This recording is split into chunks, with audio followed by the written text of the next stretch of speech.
तो जय हिंद बच्चों, हमारे पास एक डाउट का क्वेश्चन है। देखिए इसमें क्या कहा जाता है, और ये आपके पास एपी एंड जीपी से है। तो देख लीजिए, the product of first three terms of A GP is 1000। तो बहुत अच्छे तरीके से समझिएगा, ठीक है ना। जीपी है जिसके तीन टर्म्स हैं आपके पास, और उनका जो आपके पास प्रोडक्ट है, प्रोडक्ट का मतलब क्या है, मल्टीप्लाई, और वो कितना है, 1000। तो याद कीजिए, हमने आपको इस टाइप के क्वेश्चंस करवाए हुए हैं और आपको हमने बताया हुआ है कि जब भी आपके पास जीपी के टर्म्स दिए हों, ध्यान समझिएगा, जीपी के कुछ टर्म्स दिए हों जहां पे आपके पास प्रोडक्ट और सम की बात करें, ध्यान समझिएगा, दो टर्म की बात कर रहा हूं मैं। अगर आपके पास प्रोडक्ट या फिर सम की बात करें तो उस केस में आपको जो जनरल जीपी लेना होता है वो ए आर का स्क्वायर, ए आर का क्यूब, ये वाला नहीं लेना होता है। ध्यान से समझिएगा, ये वाला नहीं लेना होता है, हमें ऐसे लेना होता है A upon R comma A R comma A R का स्क्वायर, फिर ऐसे करके चलता रहता है। देखिए ये भी आपके पास जीपी है और ये भी आपके पास जीपी है। तो इन दोनों में से हमने आपको बताया जब भी सम या प्रोडक्ट गिवन हो तो हमेशा आप इस वाले जीपी का यूज करेंगे। इसका बेनिफिट इसलिए होता है क्योंकि कैलकुलेशन इजी हो जाता है। इसको लेने का बेनिफिट यही होता है, कैलकुलेशन इजी हो जाता है आपके पास, राइट। और हमसे यहाँ पे क्योंकि थ्री टर्म्स की बात कर रहे हैं भाई, तो मैं सिर्फ और सिर्फ थ्री टर्म्स को कंसिडरेशन में लूंगा और आगे के जो दो टर्म्स है उसको मैं उड़ा दूंगा, मतलब सिर्फ मैं इतना ही लेने वाला हूँ। तो आप बोलेंगे let the three terms of the GP, yes, यहाँ पे आप ऐसे लिख लेंगे, let the three terms of GP, yes, वो क्या हो जाएगा आपके पास, ए अपॉन आर, फिर कॉमा ए और इंटू में ए आर।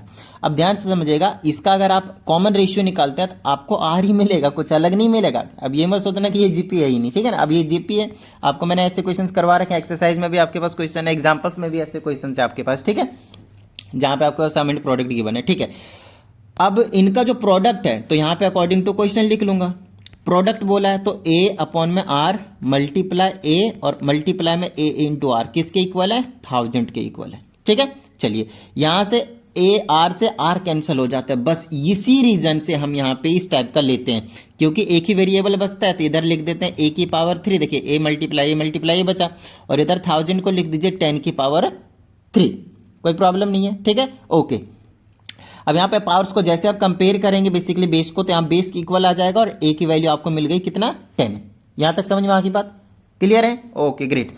अब आपको ए मिल गया ना, अब आर निकालने का टारगेट है, तो आर आपको तभी मिलेगा जब आपको एक और इक्वेशन हो आपके पास हो, और यस आपको यहाँ दिया है, इसमें देखो क्या क्या आ जाता है, अगर इसी में ही 6 को ऐड कर दिया जाता है सेकेंड टर्म में, ठीक है ना, तो सेकंड टर्म कौन सा था, ये वाला, मतलब फर्स्ट टर्म के बारे में कुछ नहीं बोला था, ऐसे बोल देंगे ए अपॉन आर, फर्स्ट टर्म ऐसे रखेंगे और सेकंड टर्म ए था उसमें आपने 6 को ऐड कर दिया, ठीक है। और आगे क्या कहा जाता है वो पढ़ लेते हैं, 7 is added to the third term.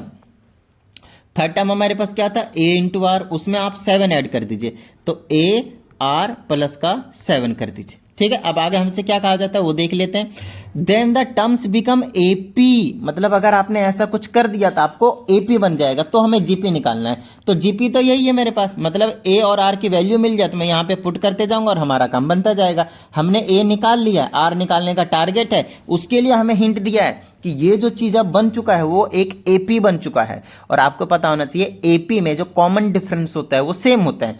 तो यहां से एक इक्वेशन बन जाएगा आपके पास, this minus this will be equal to this minus this, समझ रहे हो, क्योंकि यहां से हमें डी मिलेगा और यहां से भी हमें डी मिलेगा, और डी का मतलब क्या होगा, कॉमन डिफरेंस। एपी में कॉमन डिफरेंस क्या होते हैं, इक्वल होते हैं।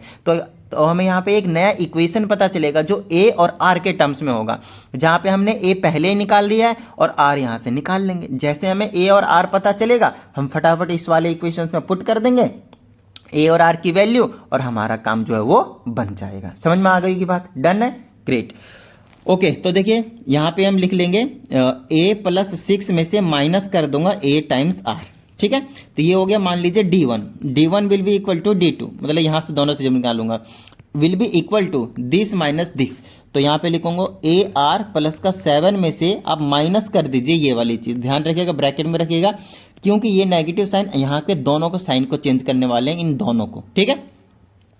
यहाँ पे लिखूंगा ए प्लस 6 माइनस का A upon R is equal to, यहाँ पे मैं ए इंटू आर ऐसे छोड़ूंगा, प्लस का 7 रहेगा, ये माइनस दोनों का साइन चेंज करेगा तो माइनस का ए और माइनस का 6 कर देगा। क्या इतनी सी बात समझ में आ गई आपको, डन है, ठीक है। अब हमें पहले से मालूम है कि ए की वैल्यू कितनी 10 है, हमने अभी निकाल तो लिया है ना, चलो भाई इसको फटाफट यहाँ पे पुट कर दो और हमारा काम बन जाएगा।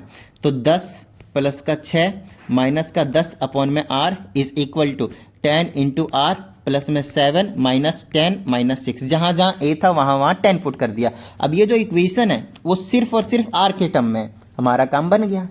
ये हमारा काम बन चुका है। अब यहाँ से मैं क्या करूँगा, r की वैल्यू को कैलकुलेट कर लूँगा। चलो भाई 10 प्लस 6 16 माइनस का 10 upon r is equal to, यहाँ से 10r रहेगा और इनको सॉल्व कर दूंगा तो कितना आ जाएगा, प्लस का 7 और ये रहेगा तो माइनस का 16। और सॉल्व कर लेता हूँ, 10r इसको करेंगे तो माइनस का 9 और ये बना लेगा 16 माइनस का 10 अपॉन में r। चलो इसको भी अंदर ले ही आता हूँ मैं, तो ये आ जाएगा, कितना आ जाएगा, इधर उधर कर देता हूँ कॉन्स्टेंट नंबर को एक तरफ ले आता हूँ तो प्लस का 16 प्लस 9 हो जाएगा, ये माइनस 9 इधर आ गया प्लस का 9 और इसको उधर ले जाता हूँ तो 10r में ये प्लस हो जाएगा 10 अपॉन में r। चलो भाई तो यहाँ से आ जाएगा 25 इज इक्वल टू, इसके नीचे 1 लीजिए और एलसीएम ले लीजिए तो r आ जाएगा, यहाँ से 10r का स्क्वायर आ जाएगा, यहाँ से 10 आ जाएगा, इसके नीचे 1 लीजिए और क्रॉस मल्टीप्लाई कर दीजिए तो मेरे पास आ जाएगा 10r का स्क्वायर प्लस का 10 और इज इक्वल टू में 25 टाइम्स r। ठीक है, इसको स्टैंडर्ड फॉर्म में ले आते हैं फटाफट, तो ये आ जाएगा मेरे पास 10r का स्क्वायर, इसको अंदर लाऊंगा 25 माइनस r और ये प्लस का 10 और इक्वल टू में 0। ये हमारे पास एक क्वाड्रेटिक इक्वेशन बन चुका है, बस इसको हम सॉल्व करेंगे, हमारा r की वैल्यू तैयार है। ठीक है, अच्छा मैं दोनों साइड 5 से डिवाइड कर सकता हूँ क्योंकि इक्वेशन छोटा हो जाएगा तो और भी अच्छा रहेगा हमारे लिए। ठीक है ना, तो ये बना लेगा 2r का स्क्वायर, ये 5 तीनों के नीचे जाएगा, इसके नीचे भी, इसके नीचे भी और इसके नीचे भी, और ये माइनस का 5 5 25 और ये आ जाएगा प्लस का 2 और इक्वल टू में 0। मिडिल टर्म कर लीजिए, नहीं तो आपके पास यहाँ पे ऑप्शन है क्वाड्रेटिक फार्मूला लगा लीजिए, आपके पास r की वैल्यू मिल जाएगा। मिडिल टर्म ही कर लेता हूँ, सिंपल बन जाएगा, ये माइनस का 4r और माइनस का 1r ले लूँगा तो 5r हो जाएगा, मल्टीप्लाई करके 4 ही रहेगा, सही बात है, और प्लस का 2 और इक्वल टू में 0। यहाँ से कॉमन ले लीजिए 2r, यहाँ पे बचेगा r माइनस का 2, माइनस 1 कॉमन लीजिए, यहाँ बचेगा r माइनस का 2 equal to 0।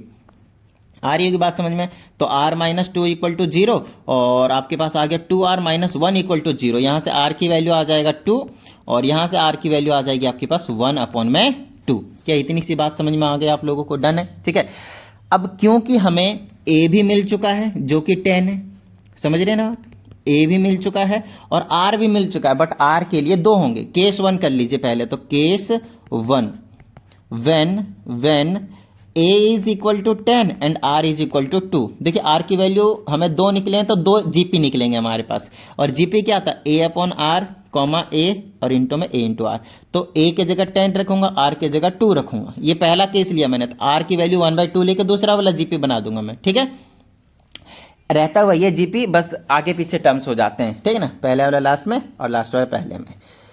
Okay great, comma a की जगह 10 और ये आ जाएगा 10 इंटू आर की जगह 2। तो मेरे पास क्या निकल कर आया, ये 5 निकला, फिर ये 10 निकला और ये 20 निकला। ये पहला जीपी, ये फर्स्ट जीपी तैयार है। ठीक है, अब सेकंड जीपी तो केस नंबर 2 कर देंगे भाई। ठीक है ना, केस नंबर 2। केस नंबर 2 में क्या, when a is your 10 but r is 1/2। समझ रहे ना, क्योंकि r की 2 वैल्यूज आए हैं।